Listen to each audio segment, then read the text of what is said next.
I'm Josh, this is Simply Cinema, where we focus on a film, and today I'm going to be going over my February watch list, all the movies I plan on watching, at least on physical media, and a lot of these I may not be able to get to because of streaming, as well as theater releases that I'll also be adding along the way, that I'm not necessarily going to set in stone what I'm watching, but these are a ton of watches that I might be trying to go to, all of my different options, because I'm doing a monthly theme for each month in 2024 to see how it goes. Last month I missed on this channel with comedy and Francis Ford Coppola, and it was quite a good month. Let me know in the comments below how you would like to see me do a video covering all those releases that I watched. But for this month, I can show you my watch list ahead of time, at least for physical media. And so the theme for this month is romance and the films that I love, matching up with a Valentine's Day February theme as general. And I just really love the genre, but I'm going to try and go through these as quick as I can, not talk too much unless it's about a rewatch or generally saying if it's the first time. But one of the essentials, Ordinary Love, and we got 4 stacks right here. We got The Lovers. I enjoy that one just as well, and hopefully I'll be able to really get those back-to-back close together, unlike last year how I watched one for the first time, and they're very similar vibe. Really love them both, so it'll be exciting to re-dive into those. Next, we got Groundhog Day, of course, for February 2nd, and I haven't had the tradition of following up with that, but we'll see if now that I have a DVD of it, we can get into that. Next, we have Down with Love. This was quite an overlooked one from Peyton Reed. Highly enjoy that. We got a classic, Casablanca. And then we got Another Woman. Haven't seen much of from Woody Allen, so we got a couple of those titles that I got out from the Dollar Tree last year. Got Cinderella Man. And a common theme with this is that I'm trying to watch all my DVDs, all my Blu-rays that I've never seen before in general. And so some of these, if I mention I never seen, then I'm trying to check it off the checklist. So we got The Greatest Showman, great one that I have to revisit. And then this one I got recently, A Love Affair, and I'm prioritizing A Star Was Born because I'm doing a 30s Film Friday every Friday on my Instagram. I'm reviewing a 1930s movie, and so that's one that could go on to that. And then we got Shipping News, another one I got recently, Kevin Spacey. And then this triple pack, I'm going to try and get Facing the Giants and Fireproof. Those are the most ones that involve romance. That when I was much younger, these were the type of movies I might watch with my parents or whatever. So I have to revisit the Kendrick brothers, see how they live up. And then we got 6 Days, 7 Nights. I've been starting to dive into Ivan Reitman's filmography, especially last year with comedy. And this one has a little bit of romance, so I can check that one off. Then we got Working Girl, haven't seen that. We got Stardust Memories, haven't seen. And another one from Woody Allen. Haven't seen this one from my collection, Guys and Dolls. Haven't seen Book of Ruth, which has a little bit of romance. So I mostly check the descriptions, check the genre that is coming from Letterboxd. Some are loosely based on romance, but of course I'm still adding whatever I can into whatever theme I can. And then at the end of the year, if I still have stuff to get to, I'll count that as catch-up month, essentially, for what DVDs or Blu-rays I hopefully can finish all watching from the first time at least by the end of the year. We got Breathe. This one I picked up. I believe it was a Dollar Tree haul, but from Andy Serkis, and so that should be interesting.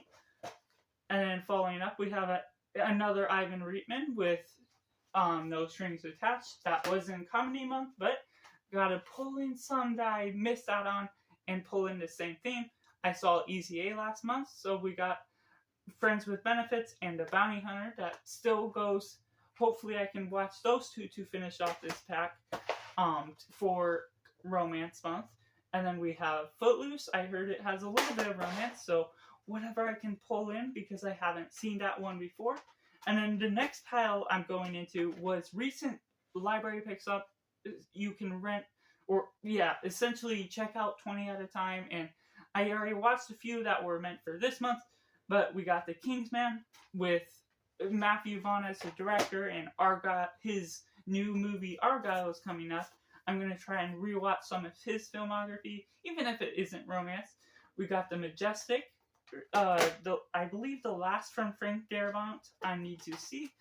And then this is one of, for a favorites pick, we have The Father. We have The Informer for a 1930s film. I believe it has a little bit of romance. If not, I'm trying to pick 1930s films generally to catch up and make sure I have a 30s film to recommend on my Instagram ahead of time. We have The Hunchback of Notre Dame from 1930s as well.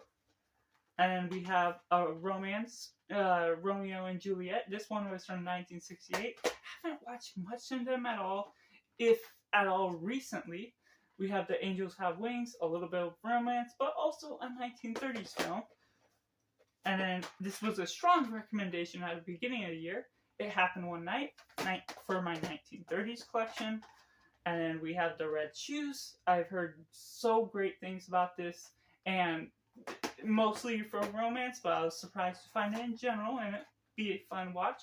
Bringing Up Baby, a little bit of romance, as well as 1930s film to check off.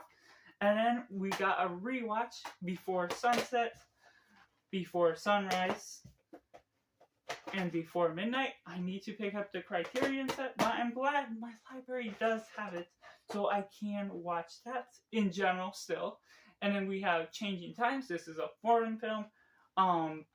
Romance that sounded pretty good, and so we'll see how that is. I have not seen that, of course. And so most of the following ones is going to be for favorite films, stacks that were already in my collection that are all on Blu-ray. We got Anomalisa. Charlie Kaufman directed this. I got from the libraries for romance, actually. And then, yeah, we still have a mixture in here. Some that are focused on romance, but a majority of these, I believe, were for films I love. Me and Earl and a Dying Girl. I haven't seen this one. Loving, I haven't seen, but it looks like it has a great vibe that I'll connect with, similar to Ordinary Love. And then we'll go into just some random order. Baby Driver, a little bit of romance, but one of my favorites. Not necessarily favorites of all time, but in general, films I want to love and check out again. 8.5, it's been a couple of years. I love this film, so gotta check it out. And of course, I have so many films on this list, and with going back into YouTube and work, we'll just see what I end up getting into. We have Beau is Afraid from last year. I do enjoy that one. And I'm dropping movies now. But next we have Braveheart. Yeah, we got a few 3-hour movies to sit through, so we'll see where I can go. But it's been a few years since I watched that for the first time, but I do enjoy. We have Coco, a little bit of animation. Godzilla, King of the Monsters. Yes, I do love this film. Despite the general perception of it, and despite the great, well-written film from last year, the Godzilla -1. We got Grand Budapest Hotel. Really enjoyed watching Wes Anderson's filmography last year, and so I might want to rewatch. Hacksaw Ridge. It's been a few years since I've seen that one, which I love. John Wick Chapter 3. Gotta get back to rewatching some of the ones I loved last year that I haven't had a chance to rewatch. And then we have Gifted, which is a really powerful one. No Time to Die. We'll see if I don't get to this one. I have an action month coming up, so we'll see what I can do with that. And this one, some of these I still have the plastic on. What we have Requiem for a Dream. That it's such a bizarre film, but we'll see if I can get to that.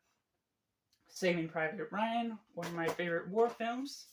And so there's just going to be a mix of different genres and stuff that I'm going to get to dive into because it's films I love as well as romance. So gonna be an interesting watching month, but not too different than not choosing a theme. Next up, we have Prisoners, which is such a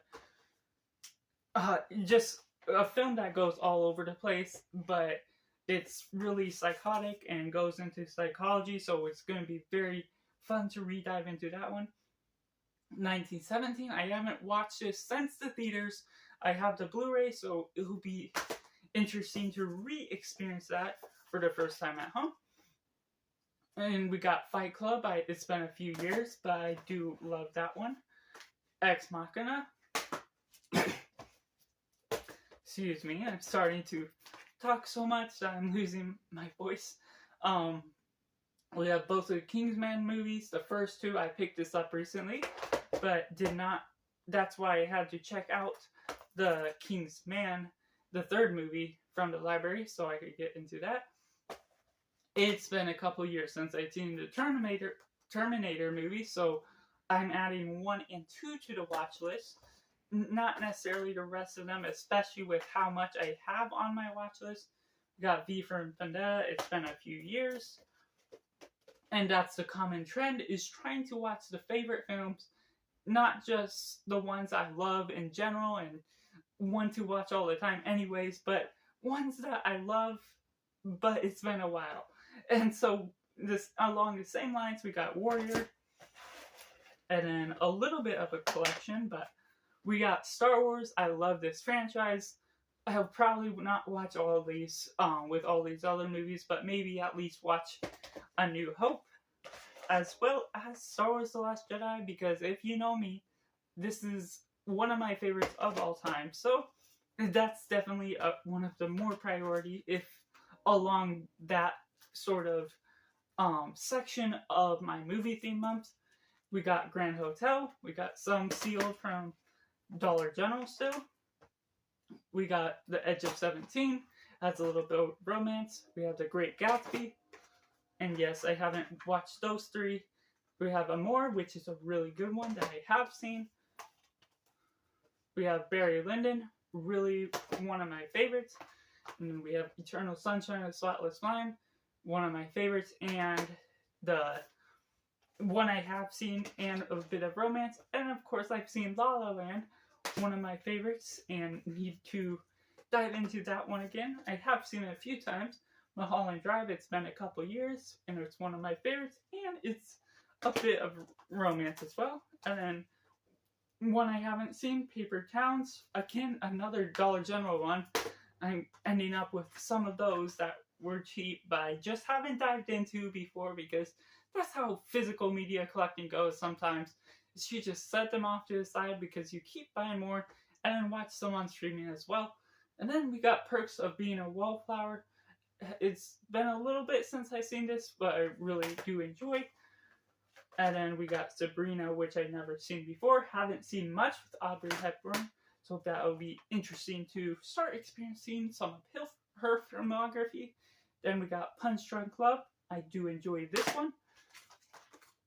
Haven't seen Silver Linings Playbook. Singing in the Rain is a good one. 16 Candles I have not seen, but I've been going through John Hughes' filmography throughout the comedy month, and so gotta follow that up with romance, since it's a little mixture just with some of his films. And then we got the one I love, a recent pickup that reminds me of The Ordinary Love sort of vibes just from the image, but I have not seen that. We got 500 Days of Summer, which is a really good one from Mark Webb. Maybe I'll even throw in the Amazing Spider-Man films if I really do want to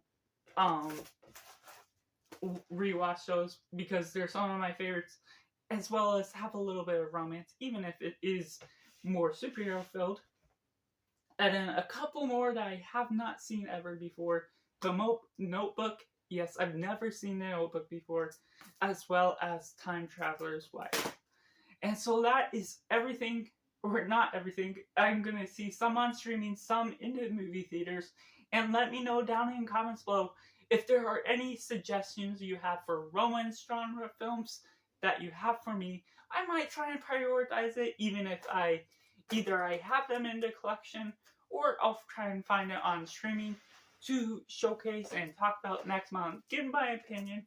So hopefully you can give good suggestions on what to start focusing on, because I may not get to all these. There's a bunch of films. Sometimes I have a really good watch a lot of movies month, and sometimes I watch a little bit less. I get my schedule a little bit more full. So either way, that's what my watch list looks like, and I'd love to see what your watch list looks like down in comments below. Do you have a movie watching theme for the month? Let me know all that, and go do yourself a favor and go watch a movie.